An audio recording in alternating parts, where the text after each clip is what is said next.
요즘 다들 AI 하잖아요. 뭐 챗 GPT 같은 소프트웨어나 엔비디아 칩 같은 거요. 근데요, 진짜 대박은 어쩌면 눈에 보이지도 않는 아주 작은 부품에서 터지고 있을지도 모릅니다. 오늘 그 얘기를 좀 깊게 파고들어 보려고 합니다. 자, 그럼 질문 하나 던져볼게요. AI 시대의 진짜 승자, 과연 누구일까요? 뭐 엔비디아? 오픈 AI? 아마 여러분이 떠올리는 그런 뻔한 이름이 아닐 겁니다. 정답은요, 놀랍게도 이 쌀알보다도 작은 부품일 수 있습니다. 진짜 작죠? 근데 이 작은 녀석이 AI의 미래를 쥐고 흔들 만큼 어마어마한 힘을 가졌다는 사실 알고 계셨나요? 이 녀석의 이름이 바로 MLCC, 우리말로는 적층 세라믹 콘덴서라고 합니다. 이게 뭐냐면요, 복잡한 전자회로 안에서 전기가 막 요동치지 않게 안정적으로 흐르도록 조절해주는 뭐랄까 아주 작은 전자댐 같은 역할을 해요. 특히 AI 서버처럼 진짜 어마어마한 양의 전기를 쓰는 기기들한테는 이게 없으면 심장이 멈추는 거나 마찬가지죠. 그만큼 핵심적인 부품입니다. 그리고 바로 이 작은 MLCC 하나로 지금 거대한 변화의 한가운데에 선 기업이 있습니다. 오늘의 주인공, 바로 삼성전기입니다. 과연 AI라는 거대한 파도가 이 회사의 미래를 어떻게 바꾸고 있는지 지금부터 한번 제대로 살펴보겠습니다. 예전에 삼성전기 MLCC 사업을 보면요, 매출의 거의 80%가 스마트폰 같은 IT 기기에서 나왔어요. 이게 무슨 말이냐면 스마트폰 시장이 잘 나가면 같이 막 신나는데 시장이 조금이라도 삐끗하면 그대로 직격탄을 맞는 거죠. 그러니까 굉장히 불안정한 변동성에 취약한 구조였다는 겁니다. 그런데 이제 판이 완전히 바뀌고 있습니다. 2025년 전망치를 한번 보세요. 변덕심한 IT 비중은 53%까지 뚝 떨어지고 그 자리를 AI 서버나 자동차에 들어가는 훨씬 안정적이고 비싼 산업용 부품이 채웁니다. 무려 47%까지요. 이건 그냥 숫자가 좀 바뀐 게 아니에요. 회사의 체질 자체가 완전히 바뀌는 거대한 전환이라고 봐야 합니다. 그리고 이 변화 잠깐 반짝하고 마는 게 아닙니다. 2027년이 되면 산업, 전장용 비중이 IT를 아예 넘어서서 56%에 이를 걸로 보입니다. 드디어 변덕심한 소비자 시장에서 벗어나서 아주 튼튼하고 안정적인 성장 발판을 마련하게 되는 거죠. 이건 정말 근본적인 변화예요. 자, 근데 더 중요한 게 있습니다. 바로 시장의 구조예요.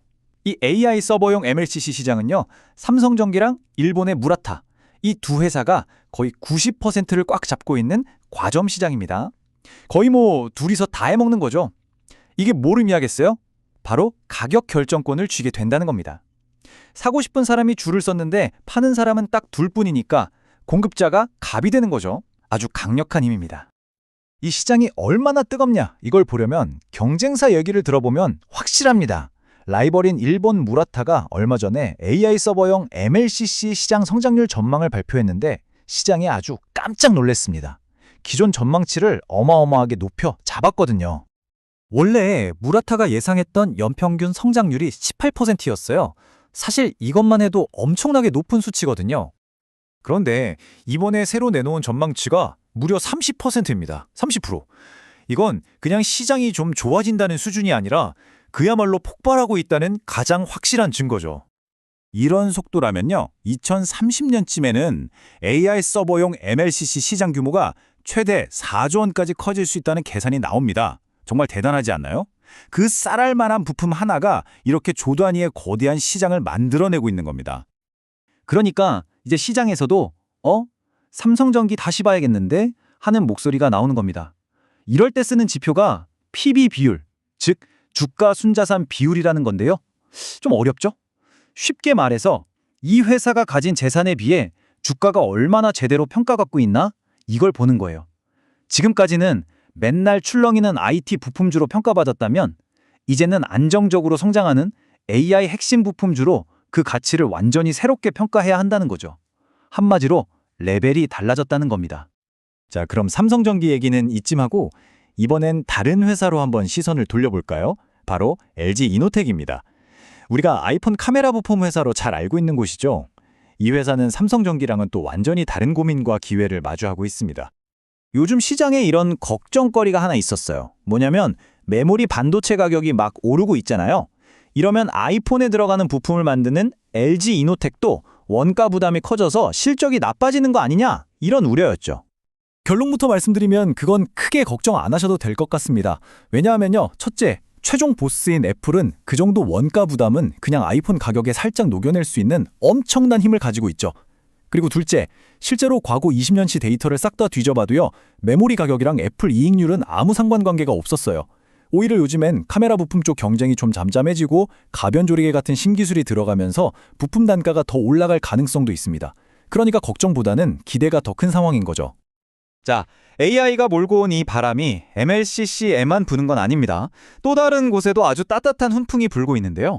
바로 반도체 기판, 우리가 흔히 PCB라고 부르는 산업입니다. 반도체 칩들을 올려놓는 일종의 판이라고 생각하시면 쉬워요.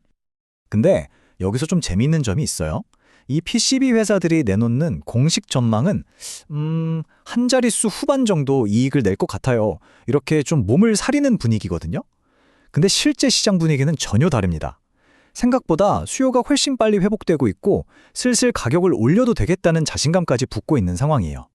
특히 아직 주가에 제대로 반영되지 않은 숨겨진 카드들이 있습니다. 예를 들면 앞으로 나올 더 얇고 빠른 노트북에 들어갈 SOCM이라는 새로운 메모리 모듈이라던가 차세대 AI 그래픽카드의 필수적인 GDDR7 같은 신기술들이요. 이런 최신 기술들은 당연히 더 비싸고 만들기 어려운 고부가 가치 기판을 필요로 하거든요. 이게 앞으로 PCB 회사들의 실적을 확 끌어올릴 수 있는 강력한 한방이 될 수 있다는 거죠. 그래서 이쪽에서는 대덕전자나 심텍 같은 회사들을 눈여겨볼 필요가 있습니다. 대덕전자는 원래부터 수익성이 좋기로 유명하고 심텍은 방금 말씀드린 새로운 서버 기술의 수혜를 정통으로 받을 걸로 기대되는 회사입니다. 자, 그럼 이제 슬슬 정리를 해볼까요? 오늘 여러 이야기를 했는데 결국 핵심은 이겁니다. 이번 AI 붐, 왜 과거에 반짝했던 테크 붐이랑은 근본적으로 다르다고 하는 걸까요? 오늘 살펴본 내용을 표로 딱 정리하면 이렇습니다. 우선 삼성전기는 AI 서버라는 아주 강력하고 새로운 성장 엔진을 달았어요. 그래서 이제 가치를 다시 평가받을 가능성이 높고요.